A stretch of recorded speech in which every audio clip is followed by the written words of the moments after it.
በውጭም ደግሞ በተለያዩ ቦታዎች ናችሁ እግዚአብሔርን ሐሳብ በዚህ መቅደስ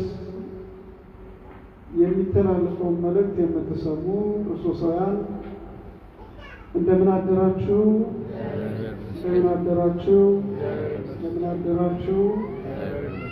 ቸርነት ምሕረት ይቅርታ የባህር የሆነ አምላካችን ከዚህ ዓለም መተላለፍና በደል ይልቅ የእሱ ቸርነት ሰፍቶልን በስቶልን ዛሬም ደግሞ እቺን ቀን ዕድል አድርጎ ቃሉን እንድንሰማ አምላካችን እግዚአብሔር ወዶ በዙፋኑ ስለሰበሰበን ለዚህ ዕለትም ስላደረሰን ስሙ የተመሰገነ ይሁን። ዛሬ እግዚአብሔር ድጋሚ የሚመጣበት ቀን ነው። የሚታሰበው ድጋሚ እግዚአብሔር ሲመጣ በእውነቱ በእግዚአብሔር ቤተ መቅደስ መገኘት በጣም መታደል ነው። ቤተ ክርስቲያንን ሌላ ቦታ እንዳንገኝ የምታስተምረን የዕድል እንዳያልፈን ነው። ለዚህ ዕድል ደግሞ መጠባበቅ መዘጋጀት ስለሆነ እንድንጠባበቅ እንድንዘጋጅ ሁሉን አስተካክሎ ስለሰጠን አምላካችን አሁንም ስለዚህ ዕድል ስሙ የተመሰገነ ይሁን። ይሄ ዕድል የማያልፍ የማይለወጥ የማይቀየር ስጋንን ነፍስንም አዋህዶ የሚያስኬድ ትልቅ ዕድል ነው። የማይጠፋ አንዳንድ ምድራውያን ዕድሎች ተሰጥተው በከጊዜ ሁኔታ ይጠፋል። ገንዘብም ይጠፋል፣ ስልጣንም ይጠፋል፣ ሁሉ ነገር ይጠፋል።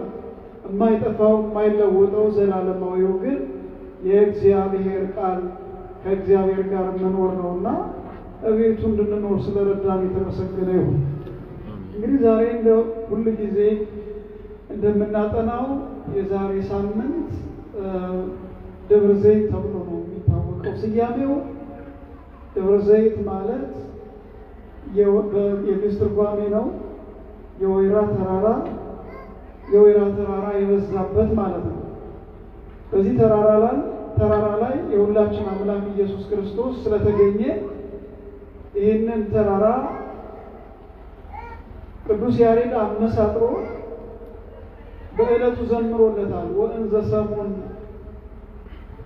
በዓለ ፋሲካ እንዘ ይነብር እግዚእነ ወእንዘ ሰሙን የሆሳዕና እንዘ ይነብር እግዚእነ ውስተ ደብረ ዘይት ቀርቡ አርዳኢሁ ለአምላከ ጽድቅ ብሎ ዘምሮለታል። ኢየሱስ ክርስቶስ በደብረ ዘይት ተራራ ነበረ። ደቀ መዛሙርቱ ወደ ጽድቅ አምላክ ወደ ሆነው ወደ ኢየሱስ ክርስቶስ ቀረቡ ይላል።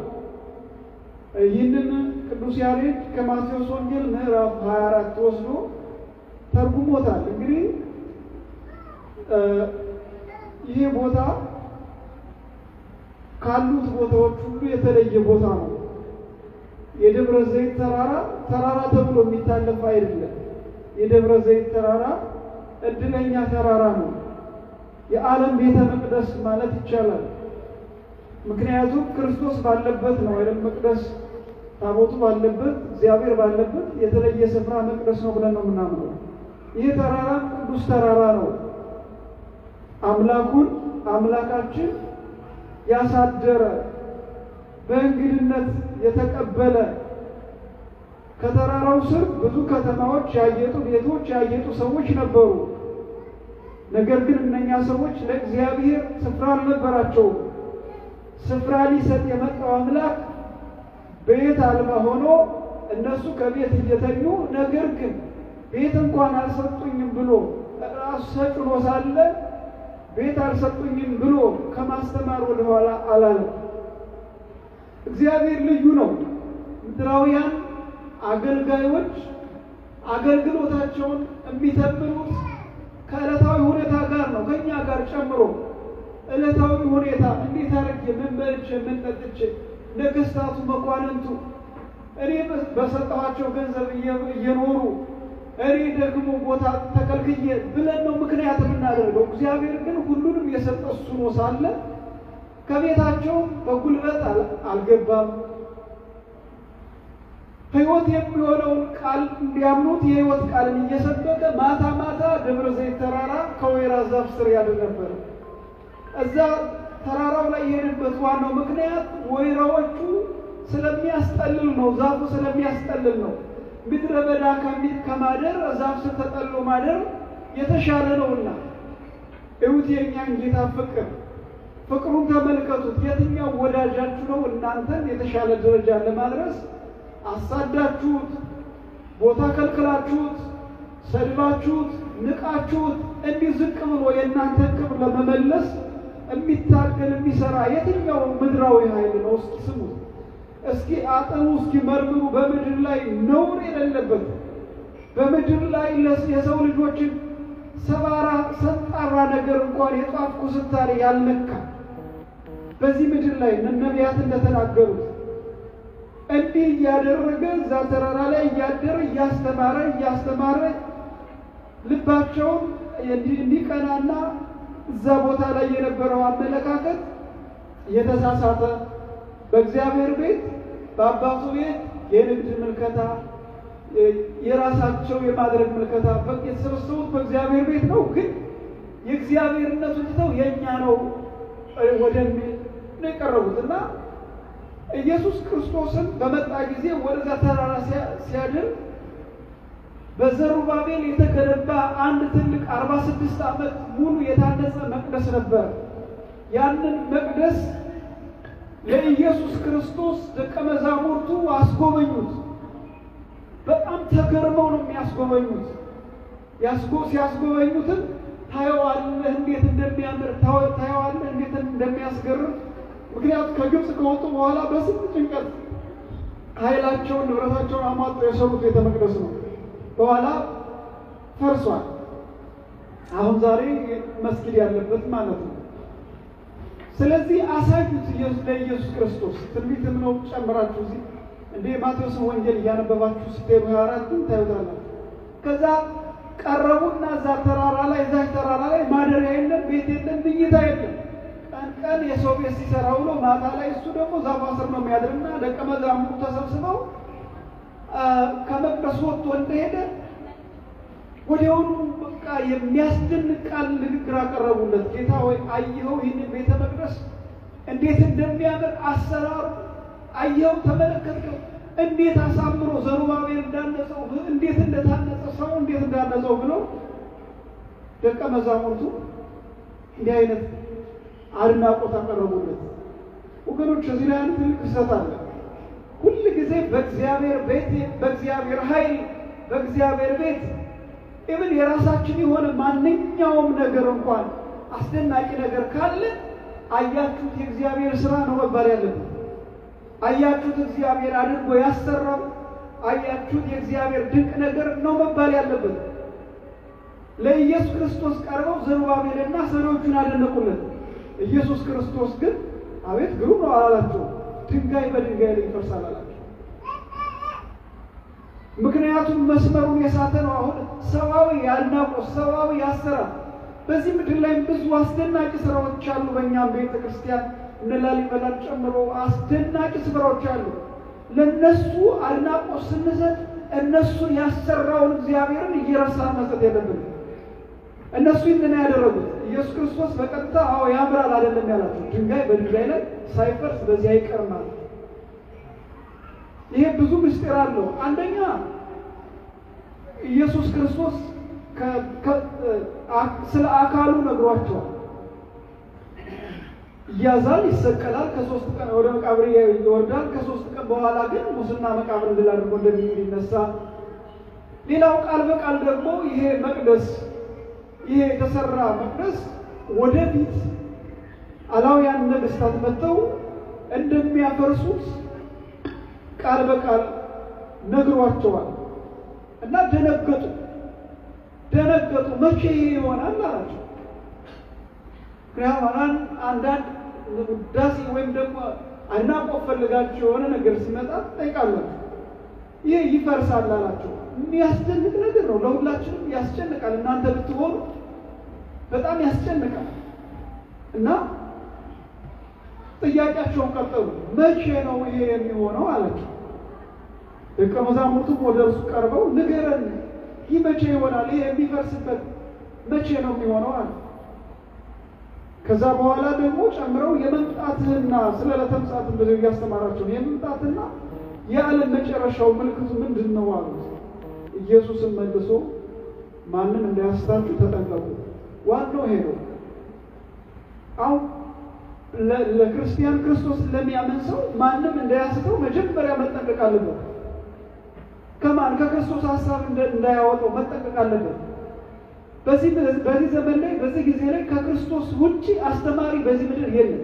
ክርስቶስ ከተናገረው ውጪ አስተማሪ የለም። ዘበነቢያት ነብይ፣ በነቢያት ዘንድ ነብይ ሆነ፣ ዘበሰማዕታት ሰማዕት፣ በሰማዕታት ዘንድ ሰማዕት ሆነ፣ ዘበሐዋርያት ሐዋርያ፣ በሐዋርያት ዘንድ ሐዋርያ የሆነ ከኢየሱስ ክርስቶስ ውጪ በዚህ ምድር ላይ ነብይም ሰማዕትም ሐዋርያም የለም። ያለው ምንድነው? ምስክርነት ሰጪ። ተጠንቀቁ ማለት ይሄ። በዚህ ዘመን ነብይ ምን ሊያደርገው ነብይ የሚያስፈልገው ይዘን? ለምንድነው ነብይ የሚያስፈልገው? ለምንድነው? የሚመጣውን ነገር አይቶ ተንቢቶ የሚተንብዮ ነቢያት ያስፈልጉት በዛ ዘመን ደቂቀ ነቢያት አበይት ነቢያት ያስፈልጉት የኢየሱስ ክርስቶስን ከላይ ክንድ ፈኑድ ከማርያም ክንድን ከሌላ ክንድ እያሉ የተናገሩት የመሲሁን መምጣት ትንቢት ነበር እየገለጡ የነበረው። መሲሁ መጥቷል፣ ከዚህ በኋላ አለቀ። እሱ ከመጣ በኋላ ሌላ ምንም የሚያስፈልግ ነገር አለና ነው ሐዋርያ ነኝ የሚል እሱ ኢየሱስ ክርስቶስ ከመጣ በኋላ ለምን ሊያስፈልግ ነው ነብይ ነው የሚለው? ኢየሱስ ክርስቶስ ከተናገረው ከዚህ ውጪ ይህንን መጠበቅ እንጂ ከዚህ ውጪ ምንም ነገር በዚህ ምድር ላይ የለም። ምንም ስላችሁ ነብይ የነቢያት አገልግሎት አልፏል። ሐዋርያ የለም፣ የሐዋርያት አገልግሎት አልፏል። ስራው ያለው ሰማዕትነት ነው። ማመንና ሰማዕትነት መቀበል ነው። ነብይ ትገሪ ሲባል ሰምታላችሁ። ይሄ ወደፊት ሲመጣ የምናገኘው ቃል ነው። ተጠንቃችሁ ስሙ። ተጠንቀቁ ብሎ ኢየሱስ ክርስቶስ ሲናገር ዝም ብሎ እንዳይመስላችሁ። አሁን የሚሆነው በሙሉ እዚህ ላይ ገልጾታል። የመጨረሻው ቀን ነው የሚባለው ይሄ ትምህርት፣ የመጨረሻው ቀን ትምህርት፣ የሰው ልጆች የመጨረሻ ቀን ትምህርት፣ የምድር የመጨረሻ ቀን ትምህርት ነው። ይሄ ስለሆነ ያስቀረው ነገር የለም። ቃል በቃል ስንመለከት እንደዚህ ነው የሚለው። ማንም እንዳያስታችሁ ተጠንቀቁ። ብዙዎች እኔ ክርስቶስ ነኝ እያሉ በስሜ ይመጣሉ። ማን ነኝ እያሉ? ክርስቶስ ነኝ እያሉ። በኢትዮጵያ ውስጥ እንደዚህ አንድ ሰው ክርስቶስ ነኝ ብሎ 12 ሰዎችን ሰብስቦ ከመራተ ወንጌል ተወለድኩ ብሎ መጥቶ ነበረ። የንጉሱን ስም አሁን ረሳው። በንጉስ እንዴት ብለው ደጋግመው ጠየቁት። ሊሆን አልቻለም። ያው ተመለሰ። ዛሬ መቼም በየጊዜው ነው የሚነሳ። እንደምታዩት አሳሳች ዳሽን ነው የሚፈላ። ያው ያን የሚከተል ነበር፣ ዛሬ የሚከተላል። በበር ላይ ሆኖ ወይ የሚከተላልና ሌላም ኢየሱስ ነው ብሎ በባህር ላይ ሲሄድ የነበረ የሆነ አይታችኋል። መጽሐፍ እየቀደደ በመጽሐፍ ላይ ሲጠጣ የነበረ አይታችኋል። ሌላም አንድ ጥቁር ኢየሱስ ነኝ እሱ ነጭ ነው ብለው የተነሳ ሰምታችኋል። አልፏል። እሱ ሁሉ ይሄ እንዲሆን ግድ ነው። ለምን? የኢየሱስ ክርስቶስ ቃል ስለሆነ በሐዋርያቱ የመጨረሻውን ቀን ሲናገራቸው ብዙዎች እኔ ክርስቶስ ነኝ እያሉ በስሜ ይመጣሉና በስሜ ምን ይላሉ? ይመጣሉ። በኢየሱስ ስም በጌታ ስም ይላል። ይሄ ብቻውን አይደለም ስሙን መጥራት ነኝ ብሎ ይመጣል። ስለዚህ ለምን ነው የሚደንቃችሁ ዛሬ? ለምን ነው የሚደንቀን? ለምን ነው ኦርቶዶክሳውያን የሚደነቁ? ለምን ነው ሰው የሚጨነቀው? ያለ እንደሆነ እውቀቱ የክርስቶስን ስለማናውቀው የተሰጠንን መመሪያ ሰው ስለማያውቅ ነው። ሽብር መኖር የለበትም። የምን ሽብር ነው? ሽብር ለኃጢአተኛ ነው። የክርስቶስ መምጫ አባት ረጅም ዘመን ከቤት ወጥቶ የኖረ ከቤት ሩቅ ቦታ የነበረ ሀብታም ባለጸጋ አባት፣ ልጆቹን የሚወድ አባት ከረጅም ጊዜ በኋላ ወደ ልጆቹ ወደ ቤቱ ሲመጣ ልጆቹ አባዬ ብለው በደስታ ነው እንጂ መምጣቱ መናፈቅ ያለባቸው እንዴት በሽብር ሊናፍቁት ይችላሉ? ስለዚህ እኛም አባ ብለን እንድንጠራ የልጅነት ስልጣን ተሰጥቶናል። ወንጌል ዮሐንስ እንደጻፈው የልጅነት ስልጣን ሁላችሁ የልጅነት ስልጣን ተሰጥቷችኋል። ይህንን ስልጣን እንደያዛችሁ የአባታችሁን ስልጣን አይነት ግን ማወቅ አለባችሁ። ከዚህ የተነሳ ነው ሰው ስለማያውቅ ዝም ብሎ ክርስቲያን ኦርቶዶክስ ነኝ ብሎ ቁጭ ይላል። ከዚያ የማንም ሽብር ሲነዳው ይኖራል እንጂ ኢየሱስ ክርስቶስ ሲመጣ ደስታ ነው። እንደው አባታችን ሲመጣ ሊወስደን ሲመጣ ደስታ ነው እንጂ ሐሴት ነው እንጂ ሰላም ነው እንጂ እንዴ ሰው አባቱ እንዴት ይፈራል? ያን ቀን እንዴት ለተመጻፈ ሽብር መሆን የለበትም። ይሄ የተሳሳተ አመለካከት ነው። ስህተታችንም ከእውቀታችን የተነሳ ነው። ኢየሱስ ክርስቶስ አባታችን ነው። ወደዚህ ምድር የመጣው እኛን ከገሃነም ሊያወጣ ነው፣ ወደ ገሃነም ሊከት አይደለም። አዎ ኃጢአት ሊጥለናል፣ ያሳስተናል። ግን ንስሐ አለ፣ ትንሣኤ አለ፣ ንስሐ አለ። ከልብ አባቴ ካልከው በሰከንድ የሚመራ አባት ነው ያለ። አንተ ወደ እሳት አያስገባም፣ አንቺን ወደ እሳት አያስገባም።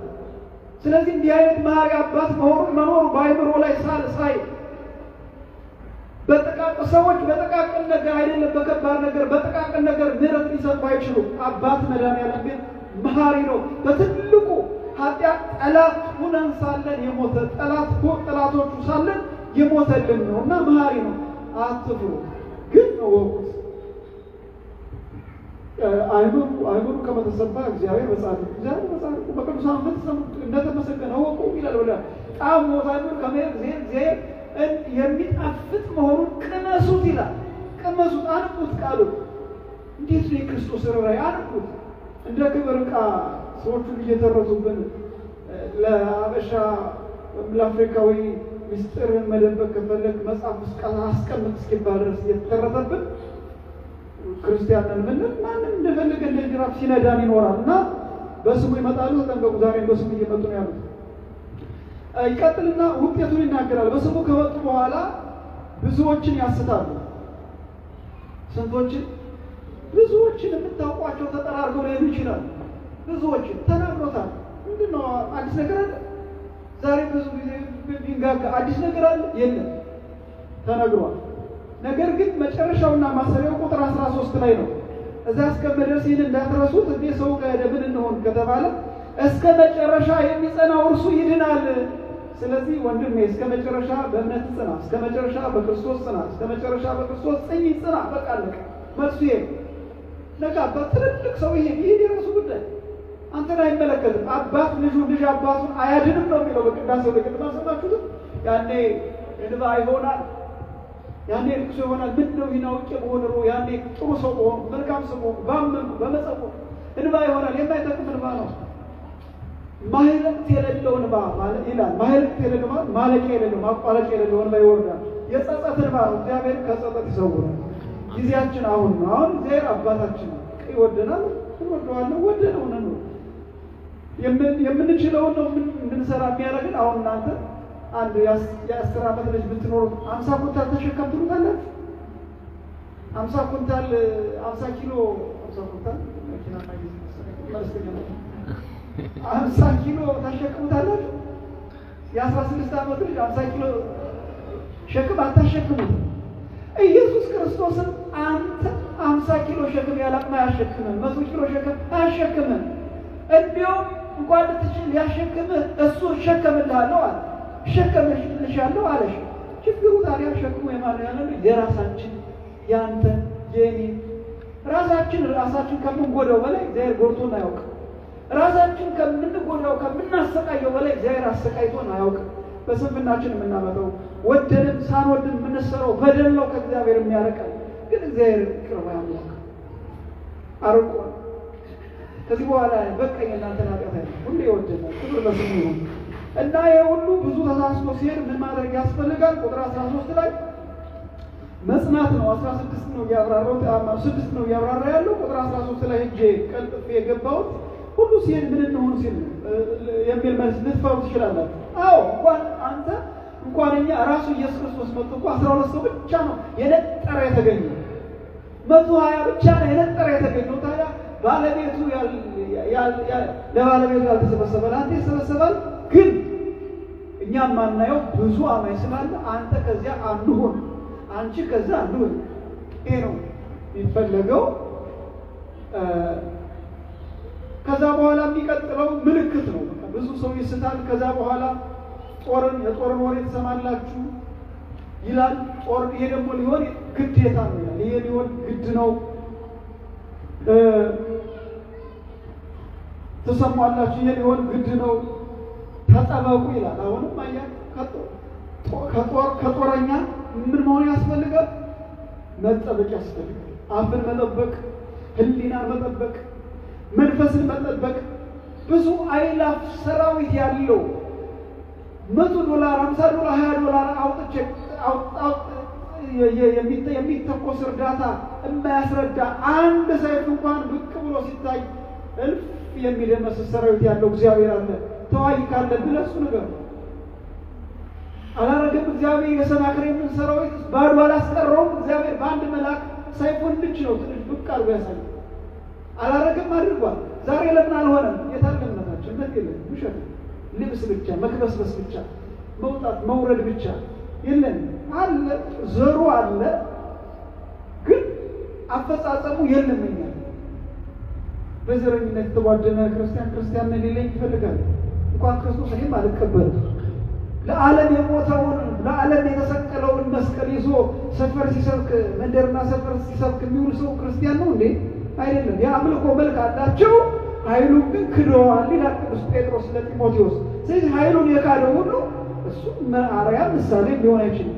አርአያ ምሳሌ መሆን የሚችለው መስቀሉን ይዞ ለዓለም ሕዝብ ለጥቁሩም ለነጩ አልቦ ነገድ የሌለበት አልቦ አይሁድ አልቦ አረቢ አይሁዳዊ ቢሆን አረባዊ ቢሆን ለሁሉም የሚያገለግል እሱ ነው። አባት እሱ ነው ትክክለኛ። ከዚህ ውጭ ያለ ግን ትክክል አይደለም። እኔ አይደለሁም የምናገረው፣ ቃሉ ነው የሚናገረው። ዳሩ ግን አትደንግጡ፣ መጨረሻው ገና ነው። ህዝብ በህዝብ ላይ፣ መንግስት በመንግስት ላይ ይነሳል። ህዝብ በህዝብ ላይ ምልክቱ ነው ይሄ። ዝም ብሎ ሰው ተነስቶ አንዱን አብሮ ሲበላ ሲጠጣ ይኖሮ ልግደል ኃይለው። ስለዚህ ክፉ መንፈስ አለ ማለት ነው። የትንቢት መፈጸሚያ እንዳያደርገን አምላካችን ይጠብቀን። መንግስት በመንግስት ላይ ይነሳል ይላል። ዛሬ ያለው ብዙዎቹ ሰላም ጠፍቶ ያንን የተነሳውን ለመለወጥ ብዙ ነገር ይደረጋል፣ ይወጣል፣ ይወርዳል።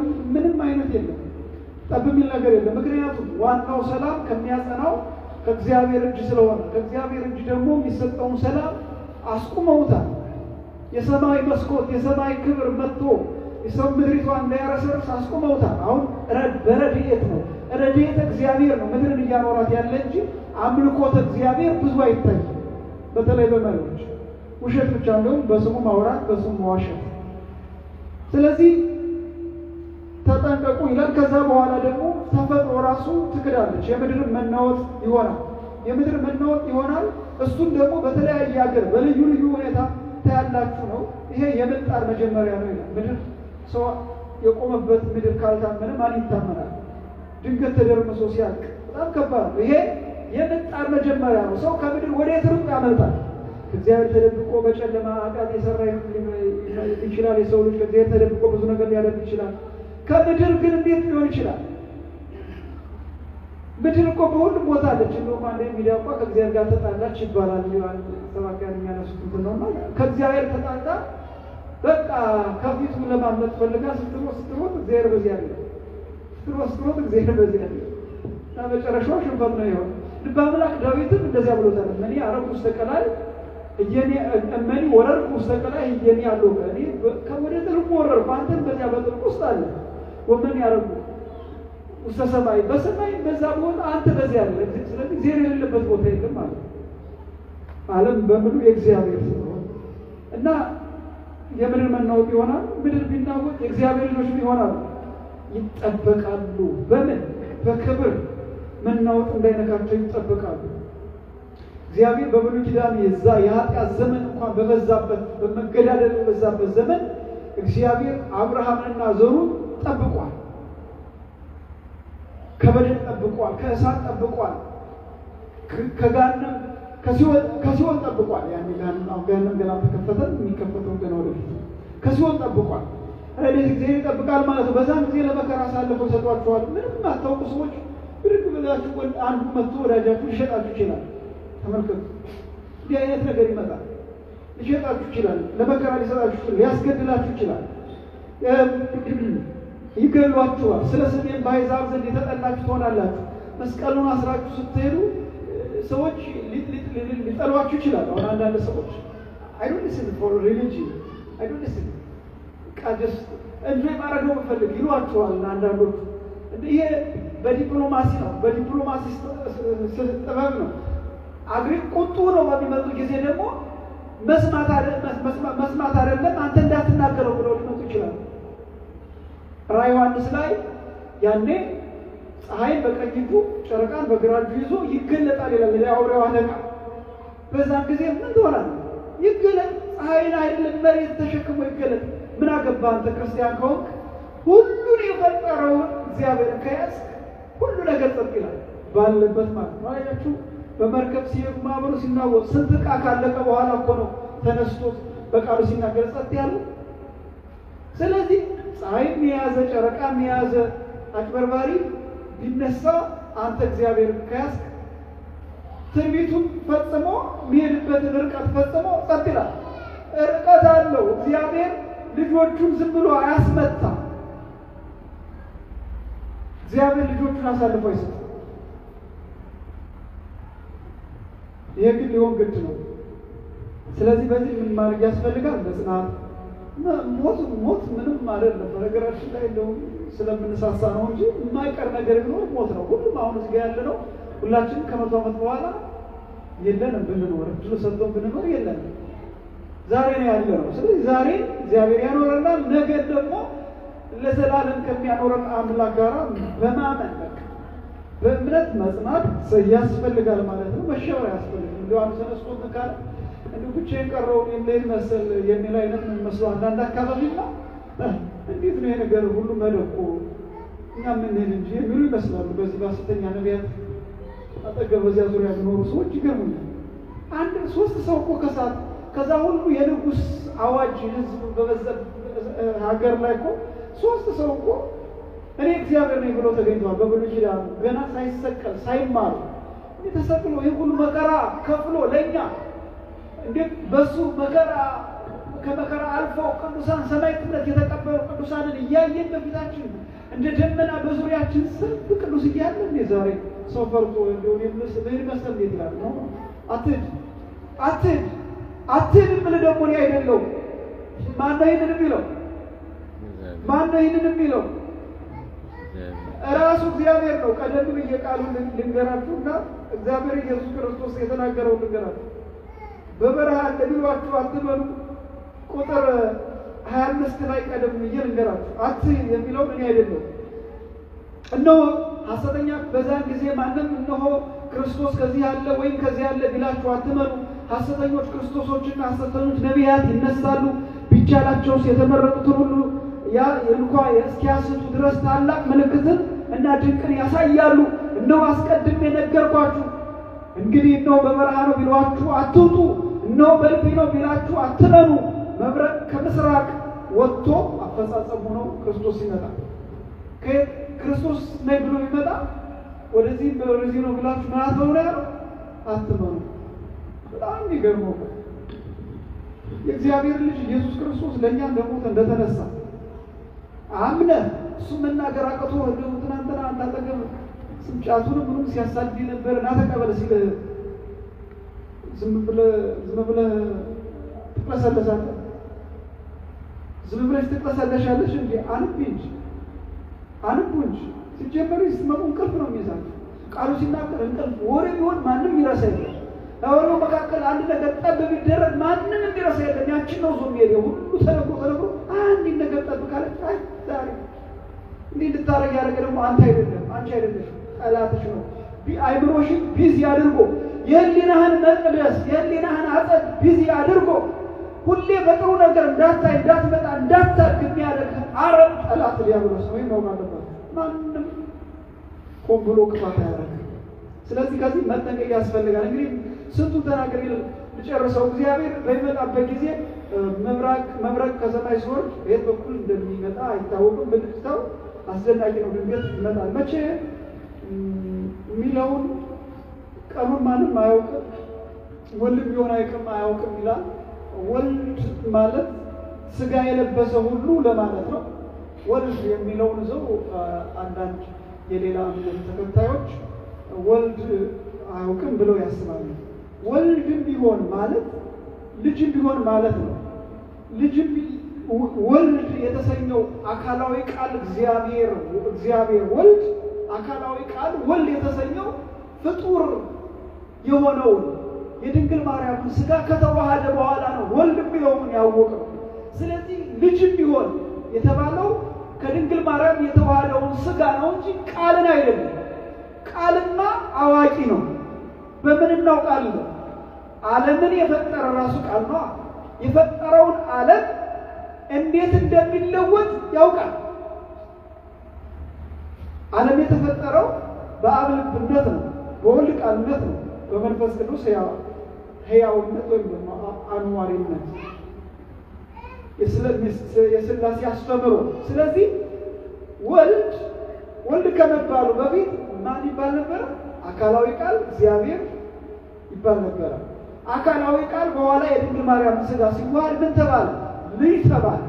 ስለዚህ ልጅ ብሎ የጠቀሰው የተዋሃደውን ሥጋ ነው እንጂ የተዋሃደውን አላዋቂ ሥጋን ለማጠየቅ ነው እንጂ ኢየሱስ ክርስቶስማ አምላክ ነው። ስለዚህ ያውቃል ማለት ነው። መላእክትም ቢሆን ወልድም ቢሆን የሚለውን ይሰጡበታል። እዚህ ጋር የተጠቀሰው አላዋቂን ሥጋን ለማጠየቅ። አረ ይሄ ብቻ አይደለም። እንዴ ሥጋውን ተዋህዶት ካላችሁ እንዴ ዓለምን የፈጠረው ማን ነው ብላችሁ መልሳት ጠይቁት። ዓለምን የፈጠረው ማን ነው? ዘፍጥረት ላይ ዓለምን የፈጠረ ማን ነው? በቃል አይደል ዓለም የተፈጠረው? ቃል ማን ነው? በደንብ አጥብቃችሁ ያዙ። ራሱ ወልድ ነው። ቃል ይሁን ሲል ነው የሆነው።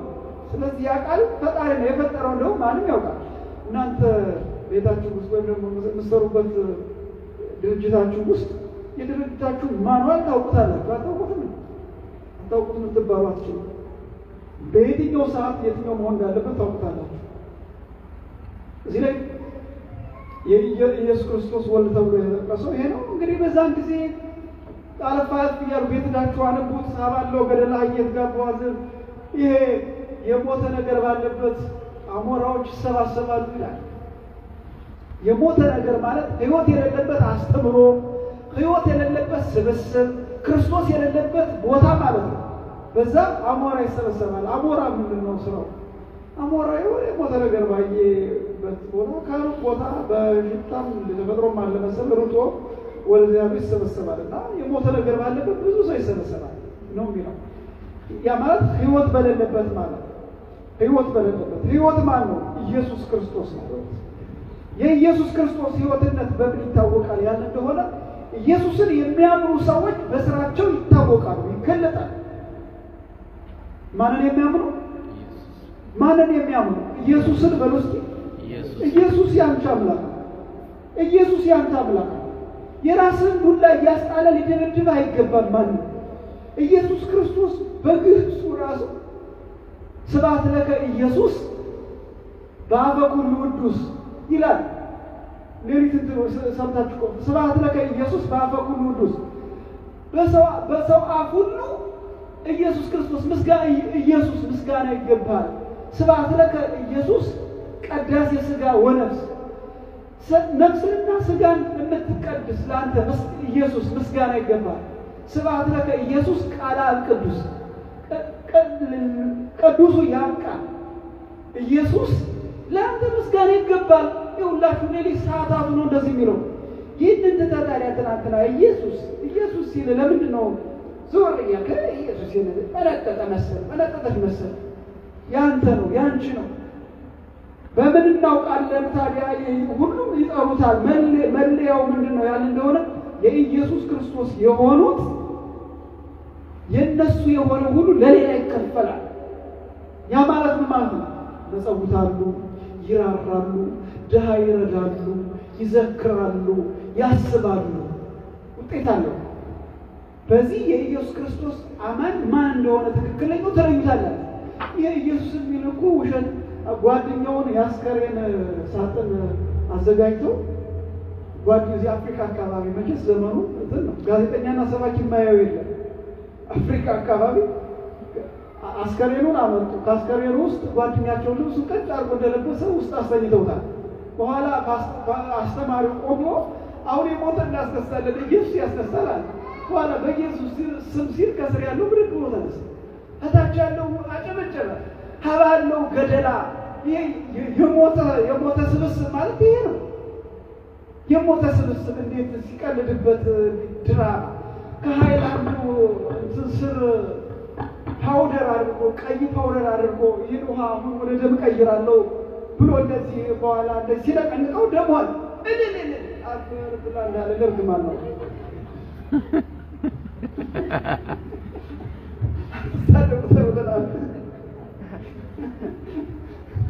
ስለዚህ አይበር ወገኖች ማሰብ ያስፈልጋል። ሁሉ አመክሩ ወዘሰናይ አጽኑ። እግዚአብሔር ለኛ የሰጠን ቅጣት እኮ የሚገርም እኮ ነው።